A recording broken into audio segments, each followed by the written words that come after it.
नमस्कार दोस्तों, मैं अर्जुन आपका स्वागत करता हूँ स्टे बाय अर्जुन के यूट्यूब चैनल में। तो दोस्तों, आज की हमारी क्लास है मूल अधिकार यानी फंडामेंटल राइट्स के बारे में। जो है दोस्तों, आज की हमारी दूसरी क्लास है।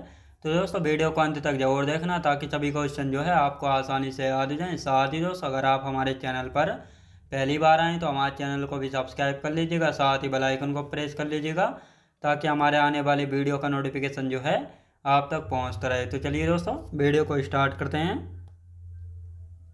यहाँ पे हेडिंग डाल देंगे मूल अधिकार यानी फंडामेंटल राइट्स। मूल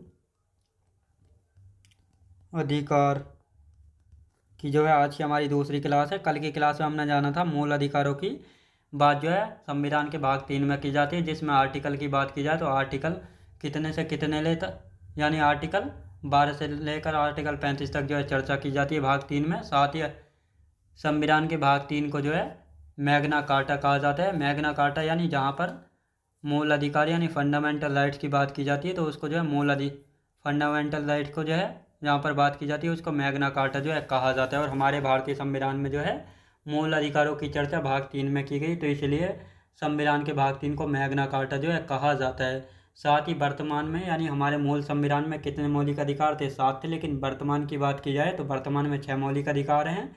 7वां था दोस्तों संपत्ति का अधिकार, जिसको जो है 44वां संविधान संशोधन करके जो है इसको ख़त्म कर दिया गया था और एक नया आर्टिकल बनाकर जो है दोस्तों इसको एक नया आर्टिकल 300 क्या जोड़कर जो है भाग 12 में इसको जोड़ दिया गया था। और साथ ही हमारे जो मूल अधिकार हैं कहाँ से लिए गए? अमेरिका के संविधान से जो है लिए गए हैं। तो दोस्तों, आज की क्लास में हम बात करने वाले हैं आर्टिकल 12 से। तो हेडिंग डालेंगे यहाँ पे आर्टिकल 12 अनुच्छेद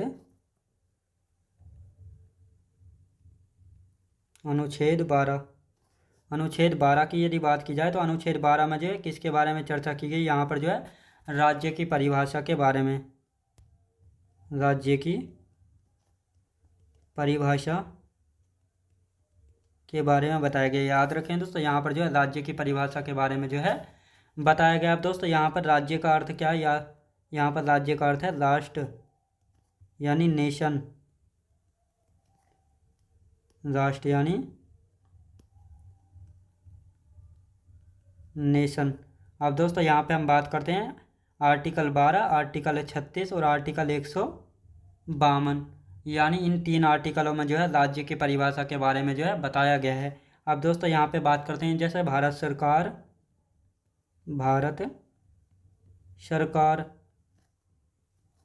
संसद, राज्य सरकार,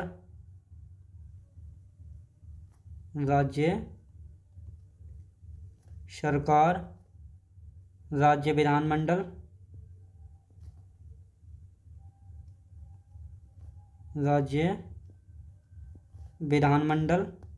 अब यहाँ पे बात करते हैं स्थानीय निकाय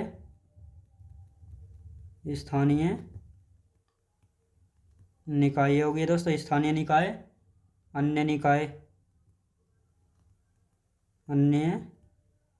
निकाय। अब दोस्तों, यहाँ पे हम बात करते हैं आर्टिकल 13 की। आर्टिकल 13 में किसके बारे में चर्चा की गई? तो लिखेंगे यहाँ पे, यहाँ से लिखना स्टार्ट करते हैं। अनुच्छेद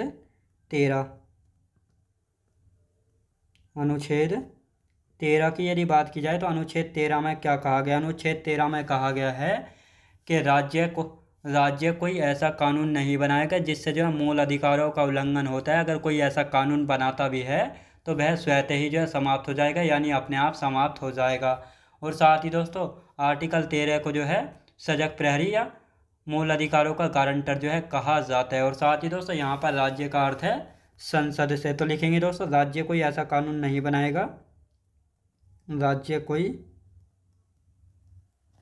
ऐसा कानून नहीं बनाएगा जिससे मूल अधिकारों का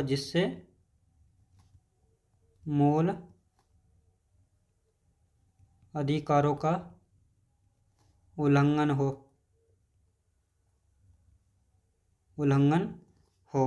और साथ ही दोस्तों, सजग प्रहरी, ये क्वेश्चन भी पूछा गया, सजग प्रहरी किस आर्टिकल को कहा गया? तो आर्टिकल 13 को जो है कहा गया है दोस्तों। यहाँ पर राज्य का अर्थ है संसद से, यानी संसद जो है कोई ऐसा कानून नहीं बनाएगा जिससे मूल अधिकारों का उल्लंघन हो। अगर ऐसा कोई कानून बनाता भी है तो वह अपने आप ही जो है समाप्त हो जाता है। अब दोस्तों यहाँ पे हम बात करने वाले हैं समानता के अधिकार की। तो समानता का अधिकार जो है हमारा पहला मौलिक अधिकार है, जिसमें आर्टिकल 14 से लेकर 18 तक हम चर्चा करने वाले हैं। तो यहाँ पे हेडिंग डाल लेते हैं समानता का अधिकार। समानता का अधिकार, समानता के अधिकार की यदि बात की जाए तो इसमें आर्टिकल 14 से लेकर 18 तक जो हम यहाँ पे चर्चा करेंगे। तो ये कौन कौन से हैं, तो इन सभी के बारे में देखेंगे दोस्तों। अब आर्टिकल 14 की यदि बात की जाए तो इसमें विधि के समक्ष समानता एवं समान संरक्षण के बारे में जो है बताया गया है। यानी यहाँ पे कहा गया है सभी जो है कानून के समक्ष, यानी कानून के रूप में, कानून की नज़र में जो है चाहे कोई गरीब हो, अमीर हो, छोटी जाति का हो, बड़ी जाति का हो, सभी विधि के समान, सभी समान हैं और सभी को जो है समान संरक्षण जो है दिया जाएगा। और साथ ही दोस्तों अनुच्छेद 14 जो है ब्रिटेन व यूएसए के संविधान के द्वारा जो है बना है। याद रखें दोस्तों, यहाँ पे हम बात करते हैं अब ऐसे कौन कौन से आर्टिकल हैं जो कि अनुच्छेद 14 का उल्लंघन करते हैं। तो आर्टिकल 361, अनुच्छेद 105 और अनुच्छेद 194। तो ये तीनों आर्टिकल जो हैं किसका उल्लंघन करते हैं, आर्टिकल 14 का जो है उल्लंघन करते हैं। अब दोस्तों पहले अब इसकी थ्योरी लिखेंगे और उसके बाद जो है अच्छे से इसको समझेंगे। अब यहाँ पे बात करते हैं अनुच्छेद 14। अनुच्छेद 14 की यदि बात की जाए तो इसमें जो है किसके बारे में बताया गया, इसमें बताया गया है दोस्तों विधि के समक्ष समानता एवं समान संरक्षण। विधि के समक्ष समान, विधि के समक्ष समानता एवं समान संरक्षण। अब दोस्तों यहाँ पर जो है ये कहाँ से ये लिया गया है दोस्तों, ब्रिटेन के संविधान से, ब्रिटेन के, और ये समान संरक्षण यूएसए के संविधान से। अब दोस्तों यहाँ पे हम बात आते हैं अपवाद की, यानी कौन कौन से अपवाद हैं। तो 3 आर्टिकल ऐसे हैं जो कि उल्लंघन करते हैं किसका, आर्टिकल 14 का। तो दोस्तों यहाँ पे आप देख लेते हैं अनुच्छेद 331, अनुच्छेद 361, अनुच्छेद 361। अब इसमें जो है दोस्तों राष्ट्रपति एवं राज्यपाल को विशेष अधिकार प्राप्त है। राष्ट्रपति एवं राज्यपाल को विशेष अधिकार प्राप्त है, विशेष अधिकार प्राप्त है। अब दोस्तों यहाँ पे हम बात करते हैं आर्टिकल 105, अनुच्छेद 105 और अनुच्छेद 194, अनुच्छेद 194। अब दोस्तों यहाँ पे बात करते हैं आर्टिकल 105 में आते हैं सांसद, जो कि लोकसभा के सदस्य होते हैं, जिनको एमपी यानी मेंबर ऑफ पार्लियामेंट कहा जाता है। तो इनको विशेष अधिकार प्राप्त है, विशेष अधिकार प्राप्त है। इसमें आते हैं दोस्तों आर्टिकल 194 में एमएलए, जो कि विधानसभा के सदस्य होते हैं, और एमएलसी, जो कि विधान परिषद के सदस्य होते हैं। अब दोस्तों इन दोनों को जो है विशेष अधिकार प्राप्त हैं। अब इनको कौन कौन से विशेष अधिकार प्राप्त है तो इनको देखेंगे। यानी सत्र के 40 दिन पूर्व और सत्र के 40 दिन बाद तक जो है इनको गिरफ्तार नहीं किया जाएगा। तो लिखेंगे सत्र के 40 दिन पूर्व व 40 दिन बाद तक गिरफ्तार नहीं किया जाएगा, नहीं किया जाएगा। अब दोस्तों यहाँ पर जो एक मामला और था, यानी मिनर्वा मिल्स वर्सेस संघ सरकार 1980 का मामला था। तो इस मामले में जो है आर्टिकल 14 को नैसर्गिक न्याय का सिद्धांत जो है कहा गया है। तो इसको भी जो है लिख लेते हैं यहाँ पे, अनुच्छेद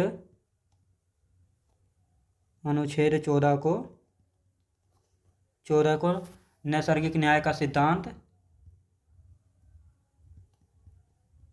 नैसर्गिक न्याय का सिद्धांत, नैसर्गिक न्याय का सिद्धांत जो है कहा जाता है। तो किस मामले में, तो यहाँ पर केस यानी मामला था कौन सा, Minerva mills, Minerva mills versus संघ सरकार, संघ सरकार 1980 के मामले में जो है कहा गया था। दोस्तों अभी इसको समझ लेते हैं ताकि आपको अच्छे से याद हो जाए। तो दोस्तों अब यहाँ पे हम बात करते हैं, यानी आर्टिकल 12 में जो है, आर्टिकल 12 और 152 इन तीनों आर्टिकलों में जो है राज्य की परिभाषा के बारे में बताया गया है। और यहाँ पर राज्य का मतलब है राष्ट्र यानी नेशन से, यानी भारत सरकार, संसद, राज्य सरकार, राज्य विधानमंडल, स्थानीय निकाय और अन्य निकाय। तो ये सब आर्टिकल 12 में जो है आते हैं।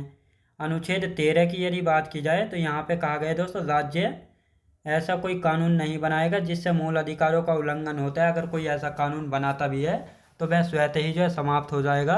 और साथ ही दोस्तों आर्टिकल 13 को जो है सजग प्रहरी और मूल अधिकारों का गारंटर जो है कहा जाता है। अब दोस्तों आते हैं समानता का अधिकार, जिसमें आर्टिकल 14 से लेकर 18 तक हम चर्चा करेंगे। तो आर्टिकल 14 में कहा गया है विधि के समक्ष समानता एवं समान संरक्षण। तो इसको ब्रिटेन से लिया गया और इसको यूएसए से, यानी यहाँ पे कहा गया है कि विधि के समान जो है, यानी कानून के रूप में चाहे अमीर हो, गरीब हो, ऊंची जाति का हो, छोटी जाति का हो, सभी समान हैं और सभी को समान संरक्षण जो है दिया जाएगा। अब दोस्तों आर्टिकल 14 का उल्लंघन करते हैं 3 आर्टिकल। तो आर्टिकल 361 ये राष्ट्रपति और राज्यपाल को विशेष अधिकार देता है। अब दोस्तों यहाँ पे कहा गया है, अगर राष्ट्रपति और राज्यपाल किसी मामले में दोषी पाए जाते हैं तो उन पर जो है कानूनी कार्रवाई जो है नहीं की जाएगी जब तक ये अपने पद पर रहेंगे। अगर किसी मामले में दोषी पाए जाते हैं तो पहले जो है इनके पद से हटाया जाएगा और इसके बाद जो है इन पर जो है कानूनी कार्रवाई की जाएगी। तो इसी प्रकार जो है ये 361 आर्टिकल 14 का उल्लंघन करता है, ये विशेष अधिकार जो इनको प्राप्त हैं। आर्टिकल 105 और आर्टिकल 194। तो आर्टिकल 105 में जो है सांसद यानी एमपी को विशेष अधिकार प्राप्त है। 194 में एमएलए और एमएलसी को विशेष अधिकार प्राप्त हैं, यानी सत्र के 40 दिन पूर्व व 40 दिन बाद तक जो है गिरफ्तार नहीं किया जाएगा। यानी अगर ये भी किसी मामले में दोषी पाए जाते हैं तो इन पर जो है जब सत्र चल रहे हों, तो 3 सत्र चलते हैं, बजट सत्र, ग्रीष्म सत्र और शीतकालीन सत्र। इन तीनों सत्रों के दौरान जो है 40 दिन पहले सत्रों से और 40 दिन बाद तक जो इनको गिरफ्तार नहीं किया जा सकता। अगर ये किसी मामले में दोषी पाए जाएंगे तो सत्र के 40 दिन के बाद इनको गिरफ्तार किया जा सकता है और सत्र से 40 दिन शुरू होने से पहले जो है इनको गिरफ्तार जो है किया जा सकता है। लेकिन जब सत्र चल रहे हों तो उनके 40 दिन पहले और 40 दिन बाद तक जो इनको कोई गिरफ्तार नहीं किया जाएगा। अब साथ ही अनुच्छेद 14 को जो है एक मामला था मिनर्वा मिल्स वर्सेज संघ सरकार 1980 का मामला था। इस मामले में आर्टिकल 14 को जो है नैसर्गिक न्याय का सिद्धांत जो है कहा गया है। तो ये भी आपको याद रखना है, ये क्वेश्चन पूछा गया है किस मामले के तहत जो है आर्टिकल 14 को नैसर्गिक न्याय का सिद्धांत कहा गया है। तो मिनर्वा मिल्स भारत संघ सरकार 1980 के मामले के तहत जो है कहा गया। अब दोस्तों यहाँ पे हम बात करते हैं आर्टिकल 15 की। अनुच्छेद 15, अनुच्छेद 15 की यदि बात की जाए तो अनुच्छेद 15 में कहा गया है जाति, लिंग, धर्म, वंश व जन्म स्थान के आधार पर किसी के साथ जो है भेदभाव नहीं किया जाएगा। आर्टिकल 15 के 2 में कहा गया है उपरोक्त आधार पर तालाब, दुकानों, होटलों, सार्वजनिक पार्कों में प्रवेश से नहीं रोका जाएगा। अनुच्छेद 15 के 3 में राज्यों को अधिकार दिया गया है कि वे महिलाओं एवं बच्चों के लिए जो है विशेष प्रावधान करें। अब दोस्तों आर्टिकल 15 के 6 की हम बात करते हैं तो इसको जो है 103वां संविधान संशोधन अधिनियम 2019 के तहत जो है जोड़ा गया था। इसमें कहा गया आर्थिक रूप से पिछड़े लोगों को, यानी जो EWS इकोनॉमिक वीकर सेक्शन में आते हैं उनको जो है 10% का आरक्षण दिया जाएगा शैक्षिक संस्थानों में। तो इन चारों पॉइंटों को आप लिख लेते हैं। तो आर्टिकल 15 की हम बात करते हैं, इसमें लिखेंगे जाति, लिंग, धर्म, जाति, लिंग, धर्म, वंश व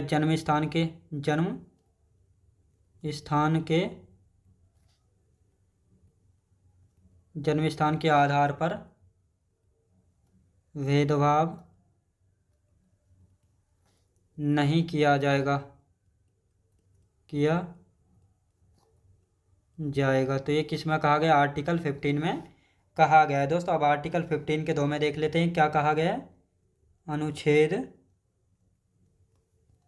15 के 2 में, अनुच्छेद 15 के 2 की यदि बात की जाए, उपरोक्त आधार पर,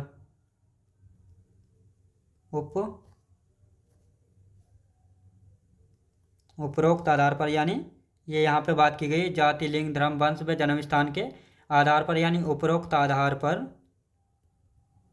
उपरोक्त आधार पर तालाब, दुकानों, होटलों, सार्वजनिक, लिखेंगे तालाब, दुकानों,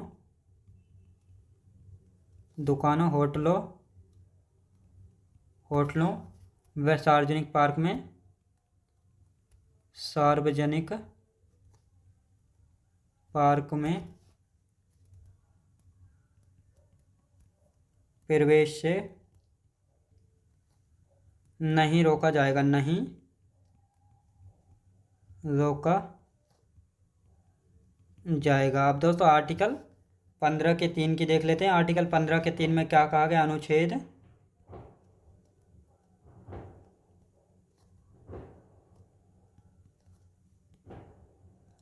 15 के 3 की यदि बात की जाए तो इसमें दोस्तों राज्य को अधिकार दिया गया है, यानी राज्य को अधिकार है कि वह महिलाओं एवं बच्चों के लिए विशेष प्रावधान करे। राज्य को अधिकार है कि वह महिलाओं एवं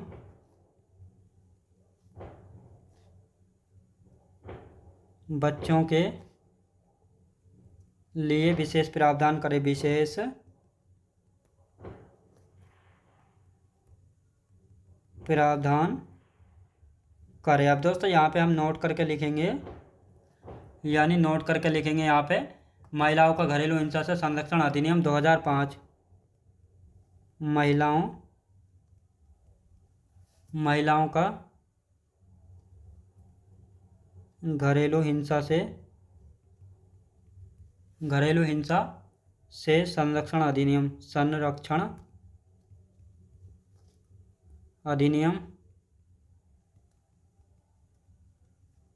2005।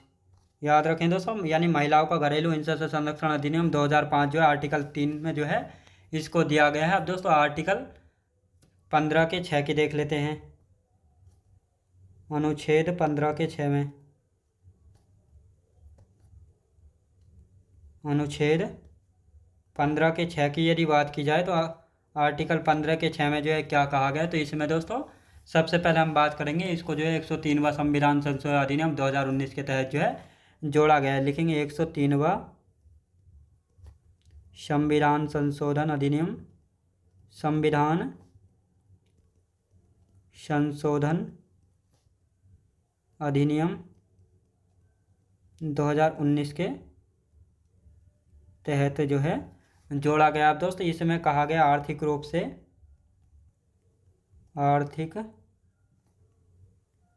से पिछड़े लोगों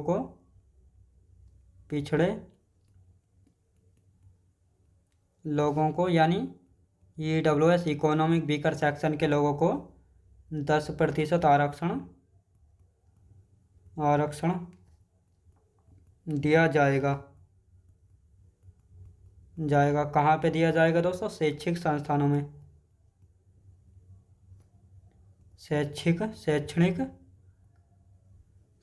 संस्थानों में, एजुकेशनल इंस्टीट्यूट में जो है दिया जाएगा। अब दोस्तों यहाँ पे हम बात करते हैं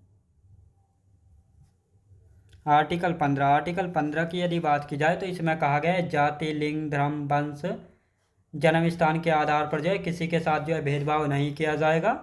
आर्टिकल 15 के 2 में कहा गया उपरोक्त आधार पर तालाब, दुकानों, होटलों, सार्वजनिक पार्क में प्रवेश करने से जो है नहीं रोका जाएगा। आर्टिकल 15 के 3 में राज्य को अधिकार है कि वह महिलाओं एवं बच्चों के लिए विशेष प्रावधान करे।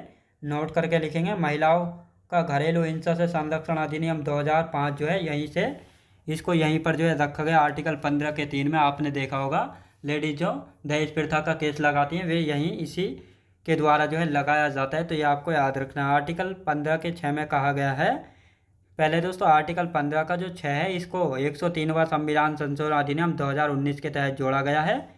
इसमें कहा गया है आर्थिक रूप से पिछड़े लोगों को यानी EWS इकोनॉमिक वीकर सेक्शन के लोगों को 10% का आरक्षण दिया जाएगा शैक्षणिक संस्थानों में यानी कॉलेजों में। याद रखेंगे। तो ये कहा गया आर्टिकल 15 के 6 में। अब दोस्तों यहाँ पे हम बात करते हैं आर्टिकल 16 के 6 में कहा गया है, यानी जिसको 103वां संविधान संशोधन के द्वारा जो है इन दोनों आर्टिकलों को जोड़ा गया था, 15 के 6 को और 16 के 6 को। 15 के 6 में कहा गया है आर्थिक यानी EWS को 10% आरक्षण दिया जाएगा शैक्षणिक संस्थानों में, लेकिन 16 के 6 में EWS को जो है 10% आरक्षण कहाँ पे दिया जाएगा, सरकारी नौकरियों में। तो इन सभी के बारे में देखेंगे। अब दोस्तों यहाँ पे आर्टिकल हम डाल लेते हैं। आर्टिकल 16 अनुच्छेद 16 की यदि बात की जाए तो अनुच्छेद 16 में लोक नियोजन की समानता एवं सरकारी नौकरियों में समानता, लोक नियोजन की समानता एवं सरकारी नौकरियों में समानता, सरकारी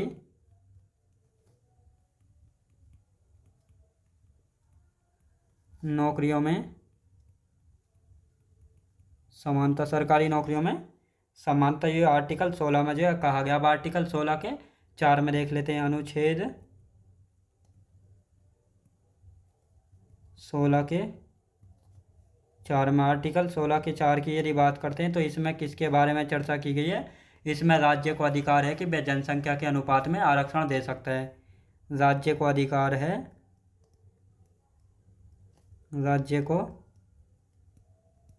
अधिकार है कि वह जनसंख्या के अनुपात में आरक्षण दे सकता है, आरक्षण जो है दे सकता है। अब दोस्तों आर्टिकल 15 के 6 की देख लेते हैं। अनुच्छेद 15 का 6 नहीं, 16 का 6, 15 का 6 में तो हमने देख लिया है। अब दोस्तों यहाँ पे हम बात करेंगे, सबसे पहले इसको भी जो है 103वां संविधान संशोधन के द्वारा जोड़ा गया था। 103वां संविधान संशोधन के तहत जोड़ा गया। याद रखेंगे दोस्तों, संविधान के तहत जो है जोड़ा गया, तो ये आपको याद रखना है। अब यहाँ पे हम बात करते हैं, इसमें जो है आर्थिक रूप से पिछड़े लोगों को आर्थिक रूप से पिछड़े EWS पिछड़े लोगों को 10% आरक्षण दिया जाएगा। कहाँ पे दिया जाएगा दोस्तों, ये दिया जाएगा सरकारी नौकरियों में, सरकारी नौकरियों में। याद रखें दोस्तों, सरकारी नौकरियों में जो है दिया जाएगा। तो ये यहाँ पे आपको याद रखना है, यानी आर्टिकल 16 के 6 में जो है आरक्षण दिया जाएगा नौकरियों में, और आर्टिकल 15 के 6 में आरक्षण जो है EWS को काय में दिया जाएगा, शैक्षणिक संस्थानों में जो है दिया जाएगा। अब दोस्तों आर्टिकल 17 की यहाँ पे बात कर लेते हैं। अनुच्छेद 17 अनुच्छेद यानी आर्टिकल 17 की यदि बात करते हैं तो इसमें किसके बारे में, इसमें जो है अस्पृश्यता या छुआछूत का अंत के बारे में कहा गया है। अस्पृश्यता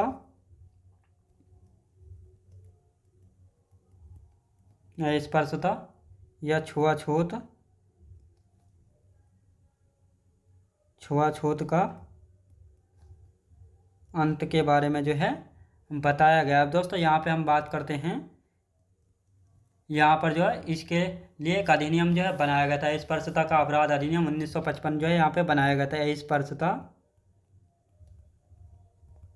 अस्पृश्यता का अपराध अधिनियम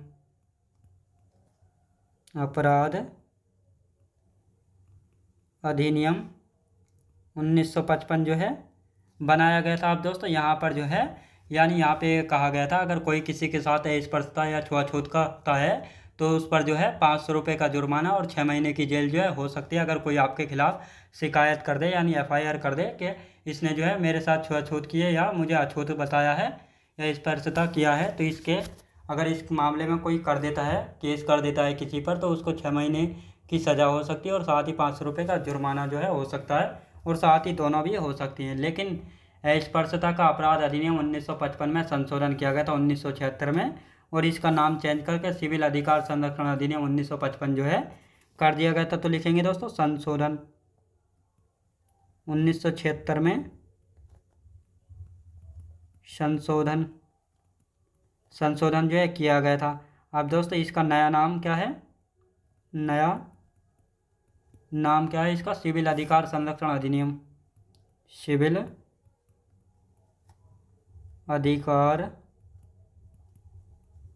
अधिकार संरक्षण अधिनियम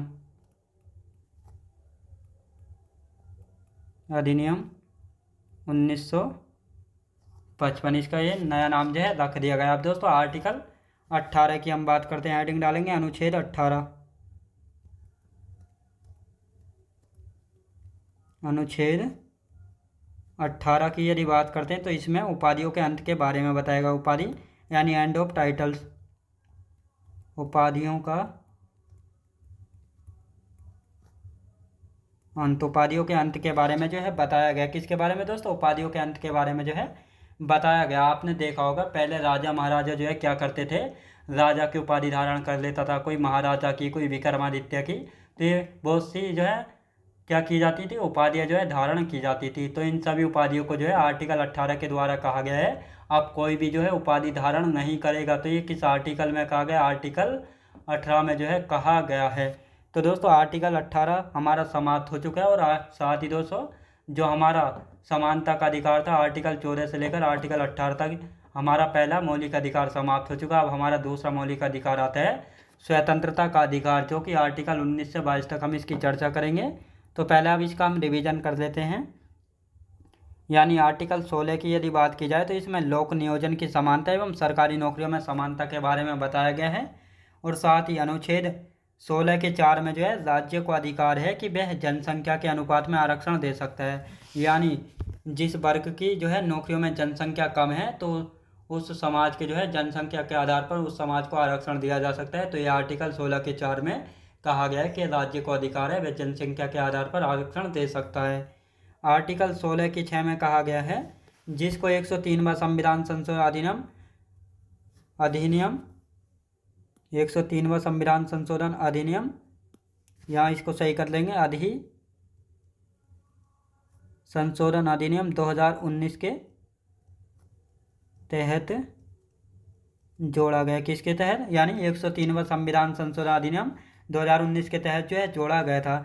इसमें कहा गया है 16 के 6 में आर्थिक रूप से पिछड़े लोगों को, यानी जो EWS वर्ग में आते हैं, यानी इकोनॉमिक वीकर सेक्शन के लोगों को 10% का आरक्षण दिया जाएगा सरकारी नौकरियों में।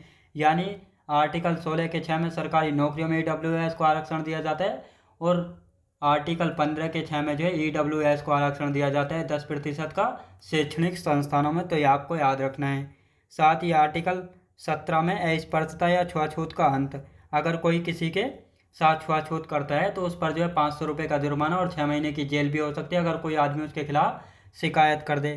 तो यहाँ पर जो है अस्पृश्यता का अपराध अधिनियम 1955 था, यहाँ पे 1976 में संशोधन करके जो है इसका नया नाम कर दिया गया था सिविल अधिकार संरक्षण अधिनियम 1955 जो है कर दिया गया था। अब दोस्तों आर्टिकल 18 की यदि बात की जाए तो यहाँ पे जो है उपाधियों के अंत के बारे में यानी एंड ऑफ टाइटल्स के बारे में बताया गया है। यानी अब कोई भी जो है राजा महाराजा की उपाधि धारण नहीं करेगा। तो ये आर्टिकल 18 में जो है कहा गया है। तो दोस्तों हमारा पहला मौलिक अधिकार कंप्लीट हो चुका है और कल की क्लास में हम दूसरा मौलिक अधिकार यानी स्वतंत्रता का अधिकार के बारे में जानेंगे, जिसमें आर्टिकल 19 से 22 तक हम चर्चा करेंगे।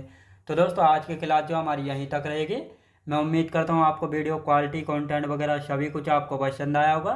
पसंद आया तो लाइक शेयर और सब्सक्राइब करना बिल्कुल भी ना भूलें। साथ ही दोस्तों अगर आप हमारे चैनल पर पहली बार आएँ तो हमारे चैनल को भी सब्सक्राइब कर लीजिएगा, साथ ही बेल आइकन को प्रेस कर लीजिएगा ताकि हमारे आने वाले वीडियो का नोटिफिकेशन जो है आप तक पहुँचते रहे। चलिए दोस्तों, मिलते हैं नेक्स्ट वीडियोज़ में।